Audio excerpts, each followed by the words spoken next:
तर महाराष्ट्रातल्या मतदार याद्यांमध्ये तब्बल 1 कोटी मतदार बोगस आहेत असा दावा ठाकरेंच्या शिवसेनेचे खासदार संजय राऊतांनी केलाय। विधानसभा निवडणुकीनंतर मुंबईमध्ये 4 दिवसामध्ये 6.5 लाख मतदार वाढवले असा आरोप देखील राऊतांनी केलाय। त्यामुळे देशाचं लक्ष वेधण्यासाठी 1 नोव्हेंबर रोजी निवडणूक आयोगावर मोर्चा काढतोय अशी माहिती राऊतांनी दिली आहे। दरम्यान संजय राऊतांच्या आरोपांना भाजपच्या नवनाथ बन यांनी प्रत्युत्तर दिलंय। मतदार बोगस नाही तर तुमचे आरोप बोगस आहेत असं भाजपचे माध्यप्रमुख नवनाथ बन यांनी म्हटलंय।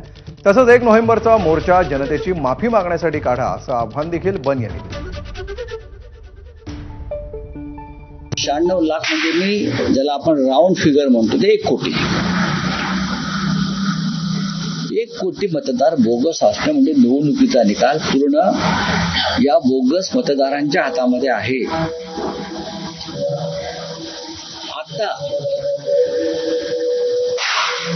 विधानसभा निवडणुकीनंतर मुंबईमध्ये